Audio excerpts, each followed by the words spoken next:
Hello बच्चों, चलिए प्रश्न देखते हैं। प्रश्न है हमारे पास, एक परवलयाकार परावर्तक 9 सेमी गहरा है, इसका व्यास 24 सेमी है तथा इसकी नाभि की शीर्ष से दूरी ज्ञात कीजिए। नाभि की हमें शीर्ष से दूरी ज्ञात करनी है। तो इस प्रश्न को करने हेतु तो हमारे पास यहाँ से हमारी मुख्य अवधारणा रहेगी, हमें एक परवलयाकार परावर्तक लेना है जो 9 सेमी गहरा लेना है।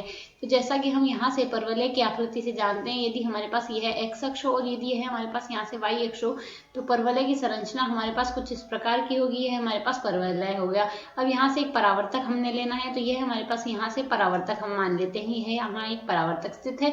तो यहाँ से यदि यह परावर्तक स्थित है, इसका व्यास हमें क्या दिया गया है, इसका व्यास हमें 24 सेमी दिया गया है। तो यहाँ से इसका शीर्ष तो हो जाएगा मूल बिंदु O00 और यहाँ से यदि इसका व्यास हमारे पास 24 सेमी है तो यह पूरी रेखा 24 सेमी होगी। तो यहाँ से इतनी रेखा हम 12 सेमी मान लेते हैं, जबकि बची हुई रेखा हम यहाँ से 12 सेमी मान लेते हैं और इस बिंदु को हम M नाम देते हैं, जो परावर्तक का मध्य बिंदु है। इस बिंदु को A नाम दे देते हैं और इस बिंदु को B नाम दे देते हैं। हमें कहा गया परावर्तक 9 सेमी गहरा है, तो यहाँ से यह गहराई हमें 9 सेमी दी गई है। तो यदि हम यहाँ से इसकी मुख्य अवधारणा के अनुसार देखें, इस परावर्तक की समीकरण हमारे पास क्या होगी, परवलय की समीकरण y² बराबर 4ax होगी। हमने यहाँ से लिख दिया। अब हमने इसकी नाभि ज्ञात करनी है, तो नाभि हम यहाँ से यदि f मान ले तो f का निर्देशांक हमारे पास यहाँ से a0 लेंगे। तो यदि अब हम आगे इसे सरल करें तो यहाँ से हम लिख सकते हैं, यहाँ से हमारे पास यह बिंदु यदि a का निर्देशांक देखें तो यह बिंदु हमारे पास यहाँ से इस बिंदु का यह बिंदु हमने m लिया है, तो m बिंदु का निर्देशांक हमारे पास 9 0 हो जाएगा, क्योंकि x अक्ष पर स्थित है। तो x का मान तो यहाँ से मूल बिंदु से 9 सेमी दूरी पर है और y का मान हमारे पास यहाँ से 0 ले लेंगे।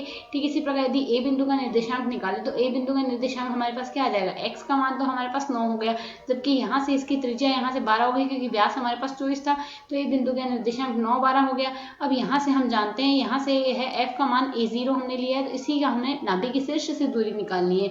तो शीर्ष से दूरी बराबर हमारे पास यहाँ से क्या आ जाएगी, शीर्ष से दूरी बराबर आ जाएगी हमारे पास यहाँ से नाभि की, शीर्ष से दूरी नाभि की हमें निकालनी है। तो नाभि की दूरी बराबर हमारे पास क्या आ जाएगी, यहाँ से यह आ जाएगी a दूरी, क्योंकि शीर्ष हमारे पास यहाँ से मूल बिंदु है और नाभि हमारे पास f है। तो यदि अब हम सरल करें, बिंदु a जो होगा वह हमारे पास परवलय पर स्थित होगा। a का निर्देशांक है 9 12। यदि यह परवलय पर स्थित है, परवलय की समीकरण को संतुष्ट करेगा, तो 12 का वर्ग बराबर आ जाएगा हमारे पास 4 गुणा a गुणा x के स्थान पर हम रख देंगे 9। तो यदि अब हम इसे सरल कर ले तो यह मान हमारे पास क्या आ जाएगा, a बराबर लिखा जा सकता है 12 के वर्ग को 12 गुणा 12 लिख सकते हैं, मिट्टी में आ जाएगा हमारे पास 4 गुणा 9। इसे यदि सरल कर लें तो 4 को हम यहाँ से 12 से काट देंगे 3 आ जाएगा, 3 को हम 9 से काट देंगे 3 आ जाएगा। इसी प्रकार 3 को यदि हम सरल करें यहाँ से 4 आ जाएगा, 4 गुणा यहाँ से हमारे पास केवल 4 बचा है।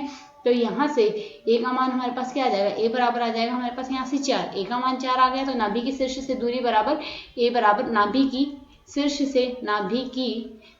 से दूरी जो कि हमें यहाँ से ज्ञात करनी थी, शीर्ष से दूरी बराबर आ जाएगी हमारे पास यहाँ से 4 सेमी, जो कि हमारे पास इस प्रश्न का हल है। आशा है समझ आया। धन्यवाद।